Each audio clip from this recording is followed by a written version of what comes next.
سورہ طٰہٰ رکوع نمبر 5 آیت نمبر 104۔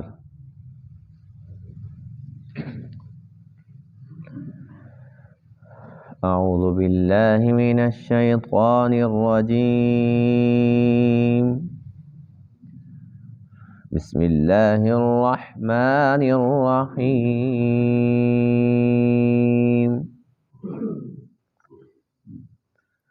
وَيَسْأَلُونَكَ عَنِ الْجِبَالِ فَقُلْ يَنسِفُهَا رَبِّي نَسْفًا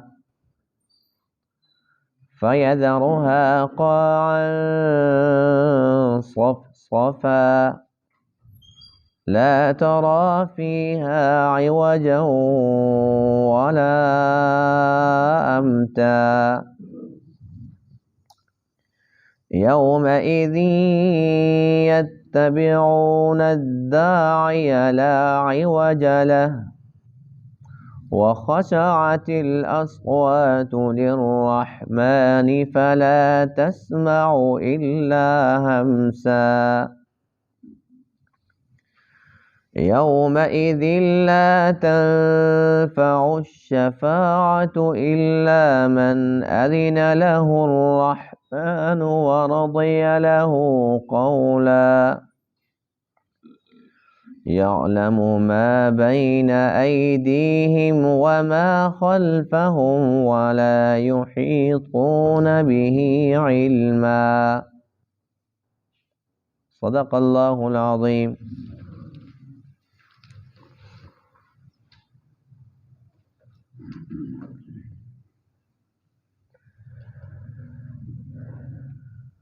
گزشتہ درس میں قیامت کے احوال کا کچھ تذکرہ تھا۔ آج کے درس کے اندر ان آیات کریمہ کے اندر بھی وہی مضمون ہے۔ کل کے درس میں پڑھا تھا یوم ینفخ فی الصور، جس دن صور کے اندر پھونکا جائے گا، ونحشر المجرمین یومئذ زرقا، جو مجرم ہوں گے ان کی آنکھوں کا رنگ اللہ کے خوف، اللہ کے ڈر کی وجہ سے تبدیل ہو جائے گا، تو وہ نیلگوں آنکھوں والے سب کے سب اللہ کے حضور کھڑے ہوں گے، حاضر ہو جائیں گے، اور دنیا کے اندر جتنا عرصہ بھی وہ گزار کے گئے تھے انہیں یوں محسوس ہوگا کہ بہت ہی کم عرصہ تھا۔ بعض آپس کے اندر بہت ہی سرگوشی کے انداز میں آہستہ سی آواز میں کہیں گے اِلَّا بِثْتُمْ إِلَّا عَشْرًا، بھی لگتا ہے کہ یہاں پر 10 دن گزارے ہیں۔ جتنی بھی لمبی زندگی تھی ایسے محسوس ہوتا ہے گویا کہ 10 دن گزار کے آ گئے۔ اور اللہ فرماتے ہیں کہ جو بہت زیادہ سمجھدار ہوں گے ان میں سے کچھ یوں بھی کہیں گے اِلَّا بِثْتُمْ إِلَّا يَوْمًا، بھئی 10 دن کہاں، ایک ہی دن۔ اور اللہ تعالیٰ نے قرآن مقدس کے ایک اور مقام پر ارشاد فرمایا كَأَنَّهُمْ يَوْمَ يَرَوْنَهَا لَمْ يَلْبَثُوا إِلَّا عَشِيَّةً أَوْ ضُحَاهَا، یعنی ایسے محسوس ہوگا کہ ایک شام یا ایک صبح، یعنی ایک پورا دن بھی نہیں۔ دنیا کی زندگی مختصر ترین زندگی ہے، انسان کو چاہیے کہ وہ اس زندگی کے اندر اپنی آخرت کی زندگی جو ہمیشہ کی زندگی ہے اس کے لیے تیاری کر لے۔ آج کے درس میں ان آیات کریمہ کے اندر مشرکین مکہ کے ایک سوال کا جواب ہے۔ سوال ان کا تھا پہاڑوں کے متعلق۔ جب انہیں قیامت کے احوال سنائے جاتے کہ ایسے ایسے قیامت کا دن بڑا ہولناک منظر ہوگا، بڑا ہولناک دن ہوگا، تو وہ کہتے تھے کہ یہاں پر جو پہاڑ ہیں یہ تو بہت ہی مضبوط ہیں، بہت بڑے بڑے پہاڑ ہیں، ان کا کیا بنے گا؟ یعنی کہ ان کا گمان یہ تھا کہ یہ اتنے بڑے بڑے پہاڑ ہیں، چونکہ وہ پہاڑی علاقہ ہے تو وہ پہاڑوں کو ناقابل تسخیر سمجھتے تھے کہ ان پہاڑوں کا تو کوئی کچھ بگاڑ ہی نہیں سکتا۔ قیامت آ بھی گئی، پہلے تو کہتے تھے آنی نہیں ہے، اگر آ بھی گئی تو ان پہاڑوں پہ کیا اثر ہونا ہے؟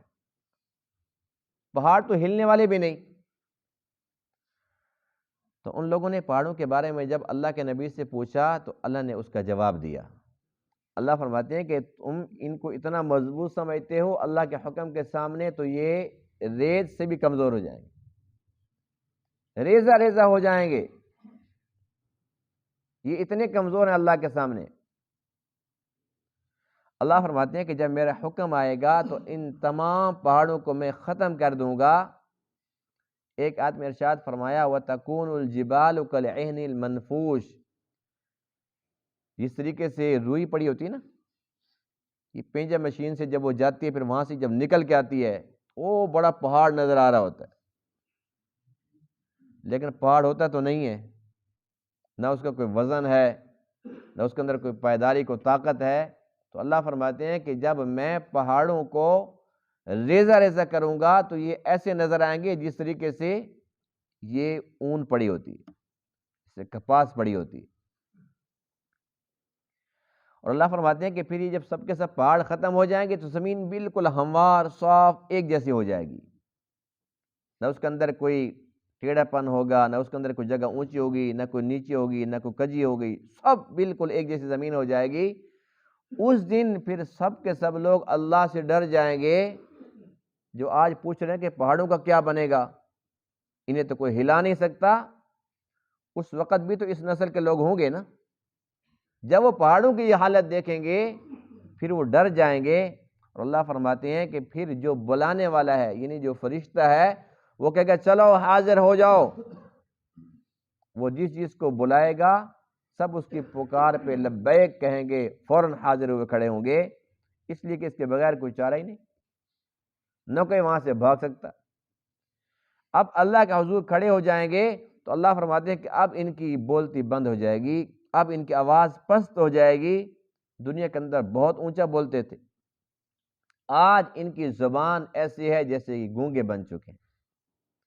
اگر آپس کے اندر بات کرتے بھی ہیں جیسے آج کل ہم آپس کے اندر خسر پسر کرتے ہیں، بس اس انداز سے بات کر پائیں گے، اتنا ان کے اوپر دہشت طاری ہو جائے گی۔ اور پھر اللہ فرماتے ہیں کہ بعض لوگوں کا یہ خیال ہے کہ بس اگر قیامت آ بھی گئی تو ہمارا تو فلاں سفارشی ہے، ہمارا فلاں سفارشی ہے۔ اللہ نے اپنا اٹل فیصلہ سنا دیا ان آیات کریمہ کے اندر اپنی شفاعت کے متعلق۔ شفاعت تو حق ہے لیکن وہ ہے صرف اور صرف ایمان والوں کے لیے۔ جو کافر ہے، جو مشرک ہے، منافق ہے، اس کے حق میں کوئی سفارش کر سکتا ہی نہیں۔ اللہ فرماتے ہیں کہ سفارش کے لیے پہلی بات یہ ہے کہ جب تک میں اجازت نہیں دوں گا کوئی سفارش نہیں کر سکے گا، اور جس کے لیے سفارش کی اجازت دوں گا صرف اسی کے لیے سفارش کی جا سکے گی۔ تیسرا یہ کہ جو میں پسند کروں گا، یعنی جو بات میں پسند کروں گا صرف اتنی بات کی اجازت ہوگی۔ اس لیے انسان کو چاہیے کہ وہ دنیا کے اندر کچھ کر جائے۔ اللہ نے جب ایمان دے ہی دیا ہے تو ایمان والے کو چاہیے کہ وہ اعمال صالحہ میں لگے رہیں۔ سفارش تو برحق ہے، اللہ تعالیٰ ہم سب کو آقا علیہ السلام کی شفاعت نصیب فرمائے، لیکن اس کے لیے تو ضروری ہے نا کہ ہمارے پلے بھی تو کچھ ہو، ہم اس قابل بھی تو ہوں، اللہ کے نبی کو ہم اچھے بھی تو لگیں کہ آپ آج خود ہماری شفاعت فرما دیں۔ اگر ہم نے اللہ کو ناراض کیا، اللہ کے حبیب کا دل دکھایا، جب اللہ کے نبی ناراض ہو جائیں گے پھر سفارش کیسے کریں گے اور کیوں کریں گے؟ جب ان کو ہم راضی کرنے کی کوشش کریں گے، ہم ان کو خوش رکھیں گے، پھر اللہ بھی راضی، اللہ کے محبوب بھی راضی، پھر اپنا ایمان بھی کام آئے گا، اپنا عقیدہ توحید اگر وہ درست ہوا وہ بھی کام آئے گا، اور ٹوٹے پھوٹے اعمال اللہ کے فضل کے ساتھ یہ بھی کام کر جائیں گے۔ اصل تو اللہ کا فضل ہے، یہ پھر سفارش بھی ہوگی، یعنی کہ جب اللہ راضی ہوگا تو سارے کے سارے اسباب اللہ تعالیٰ خود پیدا کر دے گا جس کے ذریعے ہم اللہ کے فضل سے جنت کے اندر داخل ہو جائیں گے۔ اگر اللہ ناراض ہو گیا تو جو اسباب ہیں، جو راستے ہیں جنت میں جانے والے، اللہ نے وہ پہلے ہی بند کر دینے۔ نعوذ باللہ من ذالک۔ وَيَسْأَلُونَكَ عَنِ الْجِبَالِ، اور آپ سے پوچھتے ہیں پہاڑوں کے متعلق، فَقُلْ يَنْسِفُهَا رَبِّي نَسْفًا، بس آپ فرما دیجئے میرا رب ان کو مکمل طور پر ریزہ ریزہ کر دے گا۔ فَيَذَرُهَا قَاعًا صَفْصَفًا، بس بنا دے گا ان کو بالکل صاف ہموار زمین۔ لا ترى فيها عوجا، نہیں دیکھیں گے آپ اس میں کوئی کجی، ولا امتا، اور نہ ہی کوئی ٹیلا، یعنی اونچی جگہ بھی نہیں ہوگی اور کوئی نیچی جگہ بھی نہیں ہوگی، ٹیڑھی جگہ بھی نہیں ہوگی۔ یومئذ یتبعون الداعی، اس دن یہ سب پیروی کریں گے، پیچھے چلیں گے داعی کے، بلانے والے کے، جو پکارنے والا فرشتہ پکارے گا چلو حاضر ہو جاؤ، اے مجرمو آ جاؤ، اے ایمان والو آ جاؤ، وہ سب کو بلائے گا، ہر ایک اس کی پکار کو سنے گا۔ لا عوج لہ، اس میں کوئی کجی کی بات نہیں ہے۔ وخشعت الاصوات للرحمن، اور آوازیں پست ہو جائیں گی رحمان کے سامنے۔ فلا تسمع الا ہمسا، بس آپ نہیں سنیں گے مگر بالکل کمزور آواز، بالکل کمزور آواز تو نکلے گی لیکن بلند آوازیں ختم ہو جائیں گی۔ یومئذ، یہ وہ دن ہوگا، لا تنفع الشفاعہ، جس دن شفاعت بھی نفع نہیں دے گی، الا من اذن لہ الرحمن، مگر وہ کہ جس کے لیے رحمان اجازت دے۔ شفاعت صرف اسی کے کام آئے گی، ورضی لہ قولا، اور اس کی بات کو وہ پسند بھی کرے، اللہ اجازت بھی دے گا اور وہ بھی اس بات کی جس کو اللہ تعالیٰ پسند کرتا ہے۔ یعلم ما بین ایدیہم وما خلفہم، اللہ تعالیٰ جانتا ہے جو کچھ ان کے سامنے ہے، وما خلفہم، اور جو کچھ ان کے پیچھے ہے، ولا یحیطون بھی علما، اور یہ اس کے علم کا احاطہ نہیں کر سکتے۔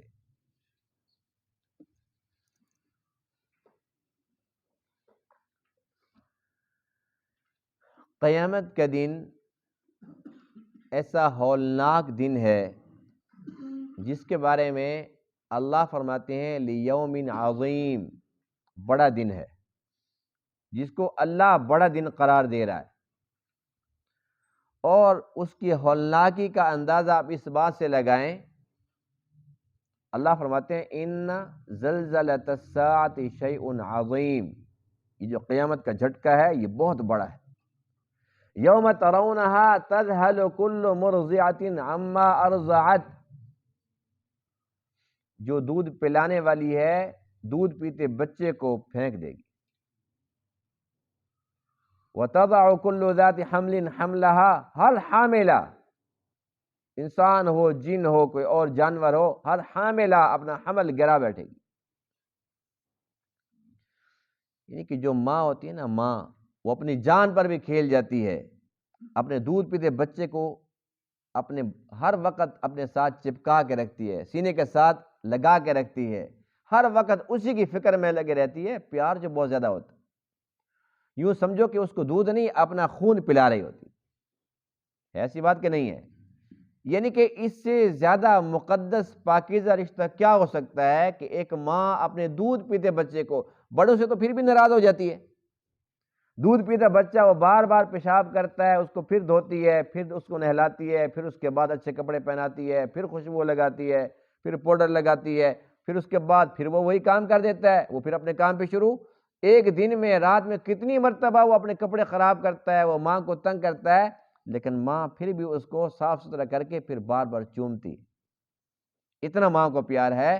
اللہ فرماتے ہیں کہ قیامت کا دن ایسا ہولناک دن ہے کہ اس دن یہ سارے پیار ختم۔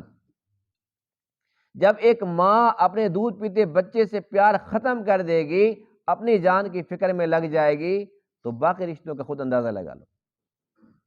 باقی رشتے تو سب کے سامنے ہی ہیں، آج کل بھائی بھائی کے ساتھ کتنے خیر خواہ ہمدرد ہیں، اور پھر چچا زاد اور ماموں زاد اور خالہ زاد پھپھی زاد تو پھر وہ اور دور چلے گئے، سگے بھائی، ایک ماں باپ کی اولاد، آپس کے اندر کتنے مخلص ہیں ہم سب جانتے ہیں۔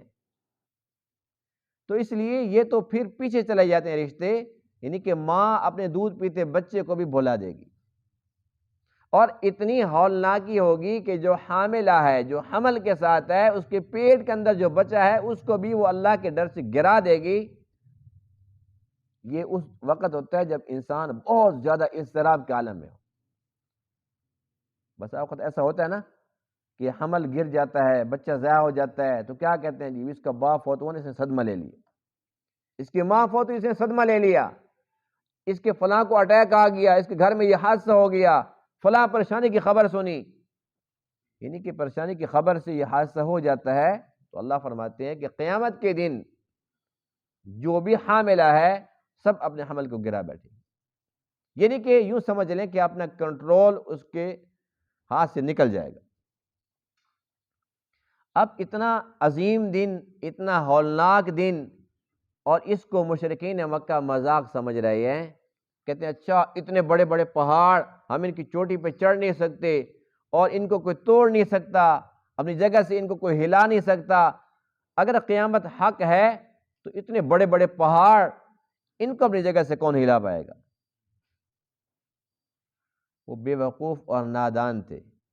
اللہ کو یوں سمجھتے تھے جیسے ان کے لات منت عزا بت تھے، جیسے ان کی پاور تھی، وہ اللہ کو بھی یوں ہی سمجھ رہے تھے. ان کا خیال اللہ کے بارے میں ایسے ہی تو تھا. یہی وجہ ہے کہ 360 بت بنائے ہوئے تھے کہ سال میں 360 دن ہیں تو ہر دن کے لیے ایک بت، کہ اگر آج اسے کوئی ضرورت پیش آئی ہے اس ایک بت سے انہوں نے مدد مانگ لی، اس نے اس کا کام کر دیا. وہ کرے یا نہ کرے ان کا گمان تھا کہ اس نے کرنا ہے، اس نے کر دیا. کل اگر ضرورت پیش آتی ہے تو یہ تو اس نے کل کام اس سے ہم نے لے لیا ہے تو تھکا پڑے بیچارہ، اب دوسرے دن کے لیے دوسرا ہے. یعنی سال میں صرف ایک بار اس کو تنگ کرتے تھے، پورا سال پھر اس کو کھلاتے پلاتے تھے، اس کے اوپر چڑھاوے چڑھاتے تھے، اس کو پھر کبھی اس کی پالش ہو رہی ہے تو کبھی اس کو صاف ستھرا کیا جا رہا ہے، تو سارا سال اس کی خدمت کی جاتی تھی اور سال میں ایک دن اس سے کام کروایا جاتا تھا. یعنی ان کا گمان یہ تھا کہ ایک بت بھی سارے سال کا کام نہیں کر سکتا، یہ ایک دن کا کام کر سکتا ہے پھر تھک جاتا ہے.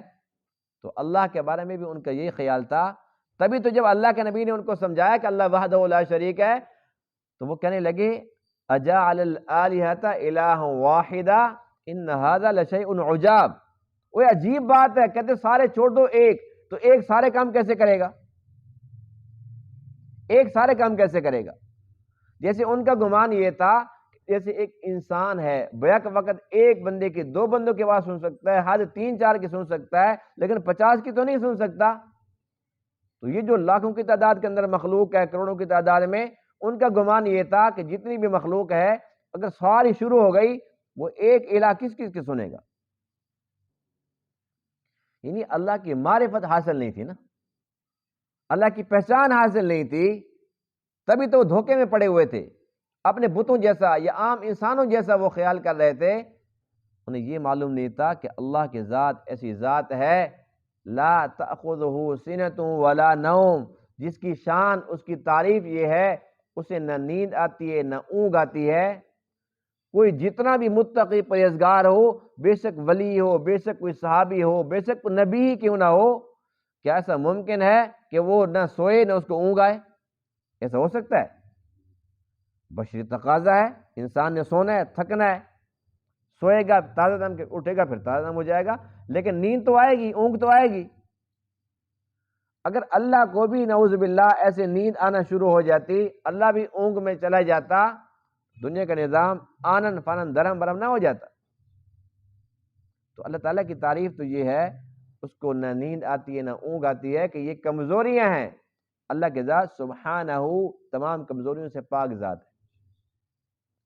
انسان کے پاس جاؤ کسی بزرگ کو ملنے کے لیے تو اس کے لیے ایک ٹائمنگ ہے، بھائی عشاء سے پہلے پہلے پہنچ جاؤ، عشاء کے بعد 1 گھنٹہ 1.5 گھنٹہ پھر انہیں آرام کرنا ہوتا ہے. اگر بندہ کسی اور وقت چلا جاتا ہے تو پھر کیا جواب ملتا ہے؟ حضرت جی آرام فرما رہے ہیں، ان کا حق ہے. اگر اللہ نے آرام کرنا ہوتا اور کسی بندے کو بہت ہی مشکل پیش آئی ہوتی، وہ تو گیا. اللہ کی شان یہ ہے نہ وہ سوتا ہے نہ اسے اونگ آتی. اور اللہ کی شان یہ ہے، اللہ فرماتے ہیں واللہ هو الغنی الحمید، میں غنی ہوں، میں بے نیاز ہوں، اور میں تعریفوں والا ہوں، تعریفوں کے لائق ہوں. اور اللہ کی تعریف یہ ہے اللہ الصمد، کہ وہ بے نیاز ذات ہے. اللہ کا معاملہ انسانوں جیسا نہیں ہے. ان مورتیوں جیسا نہیں تھا۔ یہ دھوکہ کھا گئے بیچارے کم وقت کہیں کے، شرک کر کر کے ان کی مت ماری گئی تھی۔ اللہ نے ان کے کفر کے سبب، ان کے شرک کے سبب ان کے قلوب پر مہریں لگا دی تھی۔ بات بڑی آسان تھی کہ یہ تم نے خود گھڑے ہیں، مورتیں خود بنائی ہیں، یہ تمہارے بت بناوٹی ہیں، اپنے وجود کے اندر تمہارے اپنے محتاج ہیں، جبکہ اللہ خالق ہے، اس نے تمہیں پیدا کیا ہے، فرق نہیں ہے۔ اللہ فرماتے ہیں ان سے یہ تو پوچھو کہ یہ بتوں کی تعریفیں کرتے ہیں، فرمایا کہ میری مخلوق انسان، جنات، فرشتے، یہ جانور، یہ درندے، یہ پرندے، یہ سب کے سب میں نے پیدا کیے، اگر ان کے یہ الہ ہیں تو ان کی بھی تو کوئی مخلوق ہونی چاہیے۔ کوئی ایک چیز کو دکھائیں کہ کوئی مکھی پیدا کی ہو، کوئی مچھر پیدا کیا ہو، کوئی چوہا بلا کتا کچھ تو پیدا کیا ہو، کسی ایک چیز کو بھی پیدا نہیں کیا، ہر چیز کو میں نے پیدا کیا ہے، پھر الہ میں ہوں۔ اگر یہ الہ ہیں، فرمایا ان کی مخلوق پیش کرو۔ اللہ نے آسمان بنایا، ان کا بھی ہے کوئی آسمان؟ اللہ نے زمینیں بنائی، ان کی بھی کوئی زمین ہے؟ اللہ فرماتے ہیں کہ میری چیزیں تو تمہارے سامنے ہیں، ان کی چیزوں میں سے کوئی ایک تو لا کر دکھاؤ بطور مثال۔ تو پہاڑوں کو اللہ کے سامنے مضبوط خیال کر رہے ہیں، کتنے احمق لوگ ہیں۔ یعنی اللہ کے سامنے پہاڑوں کو کہتے ہیں اتنے مضبوط پہاڑ، انہیں کون توڑ سکتا ہے، انہیں تو اب جگہ سے کوئی ہلا نہیں سکتا۔ اللہ فرماتے ہیں تو میری میخیں ہیں، والجبال اوتادا، اللہ فرماتے ہیں میری میخیں ہیں۔ جیسے کاغذ ہے، کاغذ اگر یہ ایک جگہ سے یہاں سے ہلتا ہے تو یہاں پر ہم میخ لگا دیتے ہیں، چھوٹی سی کیل لگا دیتے ہیں کہ بس یہ یہاں سے ہلے نہیں۔ جب اللہ نے زمین کو پیدا فرمایا تو نیچے چونکہ پانی ہے تو زمین حرکت کر رہی تھی، اللہ کی یہ میخیں ہیں، اللہ نے میخیں لگائی۔ جب میخیں اتنی بڑی ہیں تو لگانے والا کتنا بڑا ہوگا، تو اس کے سامنے تو یہ کچھ بھی نہیں ہے۔ یہ سمجھتے ہیں کہ بہت بڑے پہاڑ، بڑے مضبوط، بڑے بوجھل، انہیں تو توڑنا کیا، ان کو ہلانا بھی ناممکنات میں سے ہے۔ بے شک انسانوں کے لیے ناممکن ہے لیکن اللہ کے لیے نہیں۔ اللہ فرماتے ہیں کہ اے میرے محبوب فقل، آپ فرما دیجئے، ینسفھا ربی نسفا، میرا رب ان کو ٹکڑے ٹکڑے کر دے گا، ریزہ ریزہ کر دے گا۔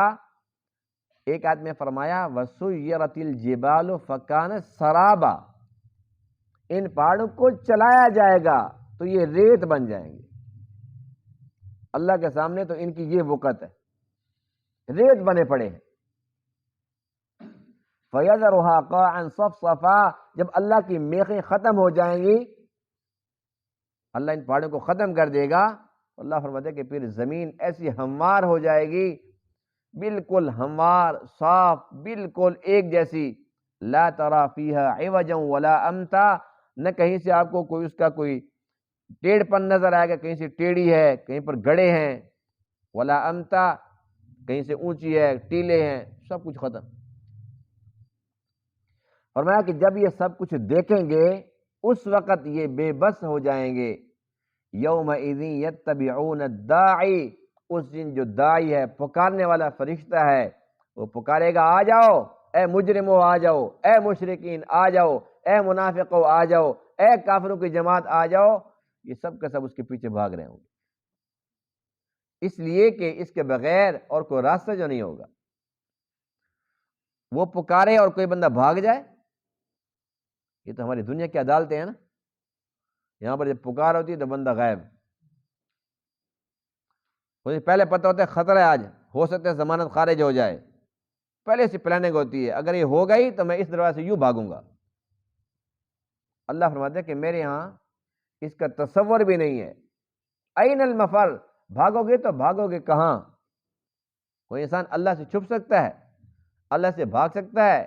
اللہ کی مخلوق طاقتور اور ایسی مخلوق جو کسی کی سنتی نہیں، صرف اللہ کی بات مانتی ہے، ملائکہ، ان کا مقابلہ کر سکتا ہے؟ فرشتوں کی طاقت کا عالم یہ دیکھو کہ ایک فرشتے کو اللہ نے حکم دیا جو قوم لوط پر آیا، جبرائیل، وہ آئے اور اپنے ایک پر زمین ساری اٹھا لی، زمین اٹھا لی اور اس کو اتنا اوپر لے کر گیا آسمانوں کے قریب، فجعلنا عالیہا سافلہا وہاں جا کر اللہ نے فرمایا کہ اس کو الٹ دو۔ زمین کو اٹھانا آسان کام ہے، لیکن جبرائیل کے لیے یہ بھی آسان ہے۔ یعنی ایسے طاقت والے فرشتے ہیں کہ پوری زمین کو، وہاں پر جو جانور تھے، وہاں پر جو انسان تھے، وہ ساری زمین کا پورا حصہ اٹھا کر لے کے چلا گیا۔ اب ایسے طاقتور فرشتے ہوں گے، وہ پکاریں گے آ جاؤ، کوئی انسان کہے جی میں بھاگ جاؤں گا، بھی تیری اوقات کیا ہے؟ جب پورے علاقے کو وہ اٹھا سکتے ہیں تو ایک بندہ اس کی کیا اوقات ہے؟ تو انسان کو چاہیے کہ وہ ان تمام باتوں کو پہلے سے مان لے۔ آج جن کی زبانیں ایسی چلتی ہیں قینچی کی طرح، ہر بات پہ اعتراض، ہر بات پہ اعتراض، اللہ کے نبی کے پاس آتے ہیں تو کبھی کوئی سی بات لے کے آ جاتے ہیں، کبھی کوئی سی بات لے کے آ جاتے ہیں، اور اللہ کے نبی بار بار سمجھاتے ہیں تو سمجھنے کے لیے تیار ہی نہیں ہے۔ فرمایا وَخَشَعَتِ الْأَصْوَاتُ لِلرَّحْمَٰنِ، آج ان کی آوازیں رحمان کے سامنے پست ہو گئی۔ فَلَا تَسْمَعُ إِلَّا ہَمْسًا، بس بہت ہلکی سی خفیف سی آواز نکلتی ہے، یوں سمجھ لو جس طریقے سے مر چکے۔ اب ان کی حالت یہ ہو گئی، یعنی کہ اللہ کے سامنے جب سارا منظر یہ دیکھتے ہیں، اب یہ کھڑے ہیں بیچارے، کہتے ہیں کہ اب ہم بات کریں تو کیا کریں؟ پھر ان کو خیال آتا ہے کہ ہاں وہ جو ہمارے شرکاء تھے، وہ لات منات عزا، وہ فلاں فلاں، وہ ہماری سفارش کریں گے، وہ کہاں چلے گئے؟ آج کل کے مشرکین بھی کہتے ہیں نا کہ ہمارے پیر و مرشد ہماری سفارش کر دیں گے۔ جب اللہ کے نبی پابند ہیں تو پیر و مرشد پابند نہیں ہے۔ جب اللہ کے نبی پابند ہیں تو پیر و مرشد اس سے زیادہ پابند ہیں۔ جب اللہ کے نبی اس دن نفسی نفسی پکار رہے ہیں تو پھر جو پیر و مرشد ہیں وہ اس وقت کس حالت کے اندر ہوں گے؟ اولیاء کرام برحق ہیں، ان کی کرامات بھی برحق ہیں، لیکن اولیاء کے پاس یہ اختیار نہیں ہے کہ وہ اللہ کے حکم کو بائی پاس کر دیں۔ اللہ کہے اس کی سفارش نہیں کرنی، وہ کہیں گے اللہ میری مجبوری ہے، اس کی تو کرنی پڑے گی، آپ کو میری بات ماننی پڑے گی۔ کوئی اللہ کو مجبور کر سکتا ہے؟ جب اللہ کے نبی نہیں کر سکتے اپنے خاندان والوں کے سفارش، ابراہیم علیہ السلام اپنے باپ، سگے باپ آزر کی نہیں کر سکتے، اللہ نے قرآن کے اندر بھی بتلا دیا اور اللہ کے نبی نے حدیث کے اندر ساری بات سمجھا دی ہے کہ وہ نہیں کر سکیں گے۔ اور اللہ کے نبی لوط علیہ السلام، نوح علیہ السلام، ان دونوں کی جو بیویاں ہیں وہ کافر ہیں، اپنے بیویوں کے نہیں کر سکیں گے سفارش۔ نوح علیہ السلام کا بیٹا نافرمان تھا، اللہ نے قرآن میں فرمایا اِنَّهُ لَيْسَ مِنْ أَهْلِكَ، تیرا بیٹا اس کو ہم نہیں گنتے، اِنَّهُ عَمَلٌ غَيْرُ صَالِحٌ، اس لیے کہ اس کے کرتوت ٹھیک نہیں ہے۔ جب تیرے پر ایمان نہیں لاتا تو کہاں ہے تیرے اہل بیت میں شامل ہے؟ تیرے اہل سے ہم نے اس کو خارج کر دیا، یعنی اللہ نے اس کو آگ کر دی۔ نوح علیہ السلام 950 سال تبلیغ کرنے والا پیغمبر اپنے سگے بیٹے کی سفارش نہیں کر سکتا۔ حضور علیہ السلام اپنے سگے چچا ابو طالب کے حق میں سفارش نہیں کر سکتے، یا اللہ اس کو جنت میں داخل کر دے، نہیں کر سکتے۔ اب اس سے ہم اندازہ لگا لیں کہ جب اتنی مقدس اور پاک ہستیاں، جب یہ اپنے گھر والوں کو نہیں چھڑا سکتے اللہ کے عذاب سے، پھر ہم ان کے اوپر قناعت کر کے بیٹھے ہوئے ہیں جن کے بارے میں خود معلوم نہیں ہے کہ ان کے ساتھ خود کیا ہونے والا ہے۔ ایک تو اللہ تعالیٰ کے سچے ولی ہیں، اور ایک آج کل بناوٹی بنے ہوئے ہیں، شعبدہ باز مداری قسم کے، جو نماز پڑھتے نہیں ہیں، روزے رکھتے نہیں ہیں، روزے کا کوئی نہ کوئی بہانہ کر دیتے ہیں، نماز تو صاف کرتے ہیں ہم تو مدینے نماز پڑھتے ہیں، نماز مدینے پڑھ لیتے ہیں، لیکن مدینے کے کھانا ان کو پسند نہیں ہے، کھانا کھانے کے لیے کو بھوک لگتی ہے تو کہتے ہیں جب کھانا بناؤ جی بڑی بھوک لگی ہے۔ جب وہاں نماز پڑھنے کے لیے تمہارے پاس طاقت ہے تو وہاں جا کے کھانا بھی کھا لیا کرو۔ تو ایسے فراڈی بندے کیا یہ پیر ہیں؟ روزے کی بات کرو جو کہتے ہیں میری شوگر ہے، کوئی کہتے ہیں مجھے کینسر ہے، کوئی نہ کوئی بہانہ بنا کے نعوذ باللہ من ذالک، یعنی کہ روزہ نہیں رکھنا۔ کسی کے گردے فارغ ہیں تو کسی کی شوگر ہے، کسی کو کوئی بیماری ہے، اللہ تعالیٰ نے توفیق ہی نہیں دی روزے رکھنے کی۔ نماز پڑھتے نہیں ہیں، روزے رکھتے نہیں ہیں، حج زکوٰۃ سے دور ہیں، تو ان کی سفارش بھی کوئی نہیں کرے گا۔ اور آج کل کے کتنے احمق لوگ ہیں جو ان کے اوپر قناعت کر کے بیٹھے ہوئے یہ ہماری سفارش کریں گے، ان کی اپنی بھی کسی نے نہیں کرنی۔ تو ہم اللہ کا شکر ادا کرتے ہیں الحمدللہ کہ ہم مسلمان ہیں، الحمدللہ کہ ہم صحیح العقیدہ مسلمان ہیں، اہل سنت والجماعت ہیں، الحمدللہ ہمارا جو مسلک ہے وہ بالکل قرآن و سنت کے مطابق ہے۔ ہم مومن ہیں الحمدللہ، ہم شرک سے بچے ہوئے ہیں، اللہ تعالیٰ ہمیں بچا کے رکھے۔ بے شک ہماری نمازیں کسی کام کے نہیں ہیں، ہمارے روزے بالکل وہ جاندار اور شاندار نہیں ہیں، یہ سب کے سب سجدے ٹوٹے پھوٹے ہیں، بالکل اس کا ہم اقرار کرتے ہیں، لیکن عقیدہ تو ٹھیک ہے نا، اللہ تعالیٰ کو وحدہ لا شریک تو مانتے ہیں۔ بس اگر عقیدہ ہمارا درست ہے تو پھر ڈرنے کی ضرورت نہیں ہے۔ ہم اعمال کے ذریعے جنت میں نہیں جا سکتے جب تک اللہ کا فضل شامل حال نہ ہو۔ اللہ تعالیٰ کو یہ عقیدہ اتنا پسند ہے، جس کا عقیدہ درست ہوگا اس کے اعمال ٹوٹے پھوٹے ہی کیوں نہ ہوں، اللہ اپنے فضل کے ساتھ اس کو جنت کے اندر داخل فرما دیں گے۔ تو ہمیں چاہیے کہ اس ایمان کی دولت کو اپنے پاس قائم و دائم رکھیں اور نیکیاں کرتے رہیں تاکہ ہمیں استقامت عطا ہو۔ استقامت کا مطلب یہ ہے کہ ہمارا خاتمہ بالخیر ہو جائے، اس ایمان پر ہمارا خاتمہ ہو جائے تو پھر ہم کامیاب ہوں گے۔ اللہ تعالیٰ تمام باتوں کو سمجھنے عمل کرنے کی توفیق عطا فرمائے۔ وآخر دعوانا الحمدللہ رب العالمین۔